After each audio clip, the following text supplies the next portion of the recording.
So, hello guys, good morning and andito na naman po tayo para mag-share na naman ng isang recipe para sa ating YouTube channel na Pinay OFW Feels. So, tara po, share ko sa inyo. Meron akong tinatago, di ko lang maamin. Pagdating kasi sa'yo, ako ay mahihain. Pero kahit anong oras mo ako tawagin, darating. So, onion, garlic,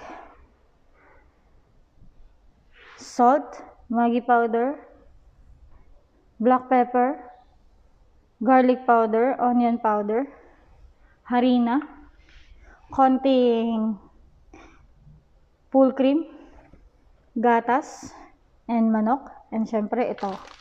Yan yung mga gagamitin natin ngayong araw na to.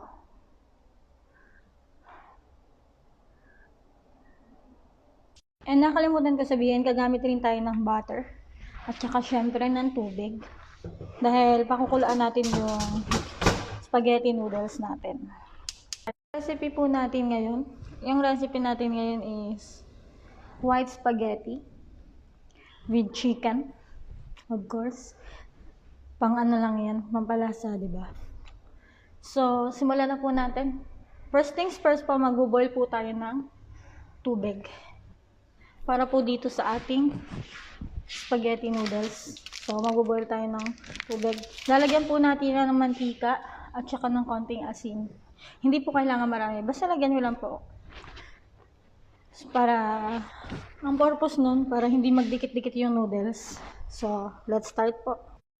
Habang inaantay natin na kumulo yung tubig natin, magsalang na tayo ng isang kawali. Yung medyo malalim po.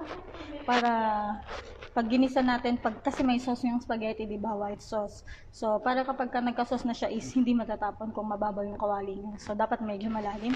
Then, ilagay na natin yung butter. So, nilagay ko na po yung butter. Then, isusunod na po natin yung sibuyas. Kahit hindi pa tunaw ng lubusan yung butter, pwede na natin isunod yung sibuyas natin.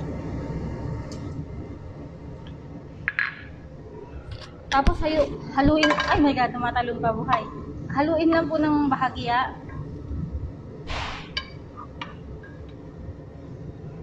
Then, isunod na rin po yung bawang agad. And tandaan po na hindi dapat malakas yung apoy. Ayaw nating ma-burn yung bawang at sibuyas. Kasi magkukulay yan dun sa sauce natin. So, I think okay na po tong sibuyas and garlic natin. And, bakit ko po ba sinasabi na laging mahina yung apoy? Ayaw po kasi natin na, na ma-burn out. Hindi kagaya sa atin sa mga Pilipino, sa Pinas, gusto natin yung tostado yung bawang, di ba? Pero kasi, depende kasi yan sa sa recipe na lulutuin mo. Kung sinangag, siguro okay lang na tostado yung bawang or brown. Pero kung mga ibang recipe, kailangan ganito lang po yung pagkakaluto ng bawang. So, next step po tayo, ilagay na natin ng manok. So, nailagay ko na yung manok, medyo nilakasan ko yung apoy. Kasi hindi na mababurn yung bawang dyan dahil magtutubig mismo yung manok natin.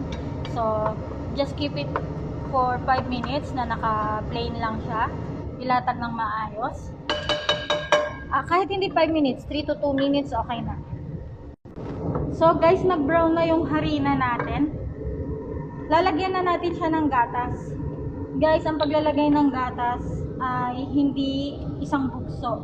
Unti-unti lang guys, ganyan. Ganyan lang. Then halo. Hanggang matunaw yung harina. So guys, paunti-unti lang yung lagay ng gatas. So habang nilalagay mo siya, hinahalo mo rin siya at the same time. Wag mong ibubuhos ng isang bahagya yung gatas. Unti-unti lang guys. Yung dami ng gatas depende sa kung gaano kadami yung sauce na gusto mo. Kung gusto mo ba yung spaghetti mo ma-sauce? Kung gusto mo ba yung spaghetti mo dry lang? Sticky lang? Depende sa'yo yun.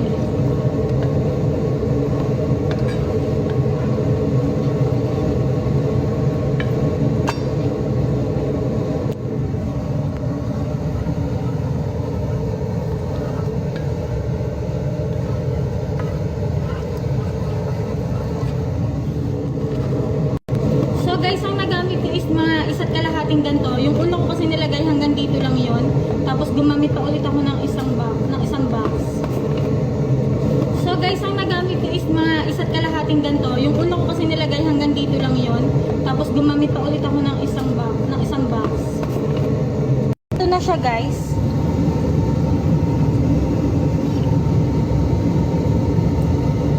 Then ilalagay na natin yung mga spice.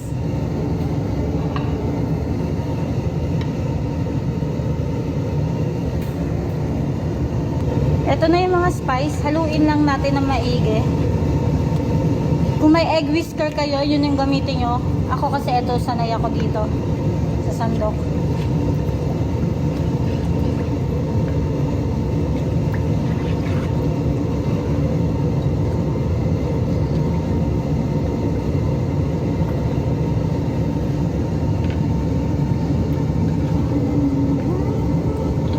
Then, ayan, nahalo na natin. Make sure natin na bago natin isunod yung next na ilalagay natin, make sure na kumulo na muna siya ng bahagya.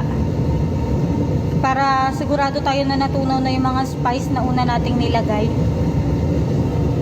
Nilagay ko na nga rin pala yung noodles.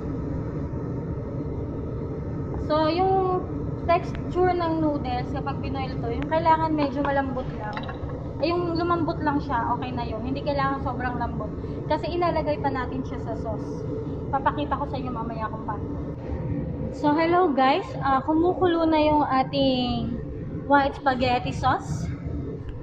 And, pwede na nating ilagay yung next nating ingredients. Like what I said, gagamit tayo ng konting all-purpose cream. Pag sinabi kong konti lang talaga. Ganyan lang guys. Huwag dadamihan. Dahil ang all-purpose cream ay mabigat sa tiyan. Pag kinain nila yan na sobrang dami ng all-purpose cream, magiging bloated sila. Parang ang bigat sa tiyan. Parang masasarapan sila pero mabibigatan sa tiyan. So ayaw natin mangyari yun. Gusto natin ma-enjoy natin yung pagkain. Then in-next na natin dyan yung ating, oh my God, yung ating mozzarella cheese. Lalagyan natin ng mozzarella cheese. Hindi ko nasabi kanina. Konti lang guys.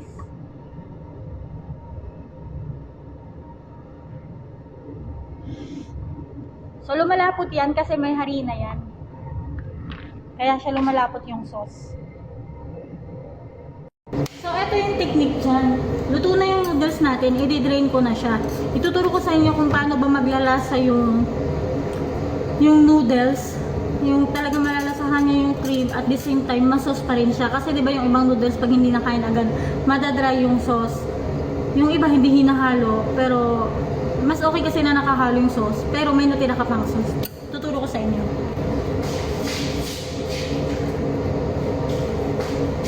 So, i-drain ko na yung noodles.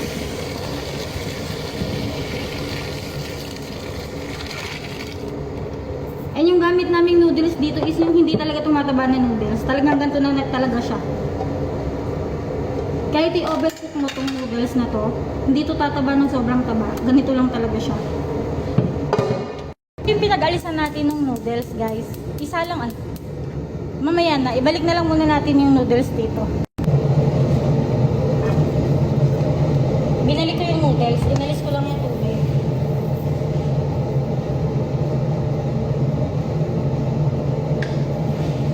Then guys, may konti pa tayong mozzarella. Ilagay natin sa noodles.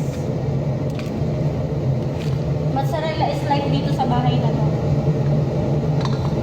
Ngayon, ibuhos natin yung sauce. Pero hindi lahat. Konti lang.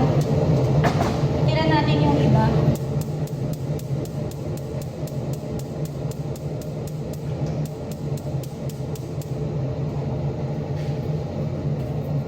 Nilagyan ko ng sauce pero konti lang.